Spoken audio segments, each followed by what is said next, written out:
Hi, Christian. Hi. We're here at a Finegear booth, right? Right. And you've got a new prototype to show us, right? Yep. We've got the dirt magnet to show you this year. It is part of our archive effects collection of collections of effects, and it contains a tape delay with a real tape, a VCF modeled on the MS-20 filter, a ring modulator, a crackle source, and a noise source. With the noise and the crackle are also actually presented as effects, so you will have an input which gets mixed in with the noise or the crackle. And as usual on these archive effects units, we put two LFOs to get you started on modulating stuff. And this time the LFOs are digital, so you can sync them to MIDI. And you can have more interesting waveforms like sample and hold and an envelope waveform. We've also got the symmetry for pulse width or the other waveforms, so you can change the waveforms. We've got speed and symmetry modulations for the LFOs. We've got frequency and bandwidth of the bandpass filter that we have on the noise. You can modulate. The crackle's density can be modulated as well as its level. The ring mod has the normal carrier, and the VCF the cutoff. And for the tape delay, we've got a gate, speed modulation, feedback modulation, and also panning, because I forgot to say that, but all the effects are stereo on this new archive effect, on the dirt magnet.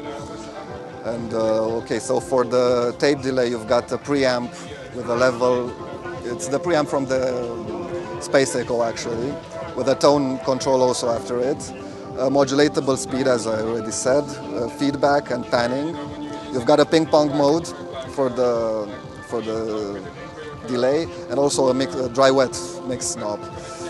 So the gate input, is that, what does that control? Well, it's going to control the motor, actually, so we're going to try to find a way to put it in a mellotron mode. So you can record a continuous note and play it over the CV, over CV. Or even, because it's got the USB, you can even maybe play it by MIDI. I'll have to investigate that. And, so we're still at early stages here, and not really. It's almost done. Okay. It's only the mechanics that aren't really working. The mechanics seem to be working, but the motor speed isn't completely constant right now. And the rest is pretty much done. We only have some minor details to figure out, and we hope to be in production by the end of summer. And the price range is around €1,000. We'll have to see how much everything costs when it's finished, and we're gonna give more info then. Brilliant. Well, thank you very much. Was there something else, a very early prototype you wanted to show us, right? We also have a mock-up of the Modmix, which is a sort of a modulatable experimental mixer we've thought about. It's got 4 channels with 4 send effects, 4 send buses, which can be either sends or fed back to each of the channels. So you can make feedback loops. And you've also got 4 stereo returns. And for the auxes and the panning and volume, there are CV modulators. There are CV inputs, so you can modulate them.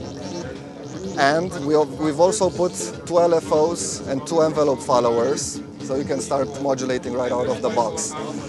And we're also thinking about making it compatible with DIY RE modules, and also maybe interchangeable preamp boards. We're not sure yet. This is just a mock-up, and we bought it here so we can ask people about feedback and what they think, what we should do. So yeah, this is probably for the beginning of next year. Brilliant. Well, Christian, thank you very much. Thank you.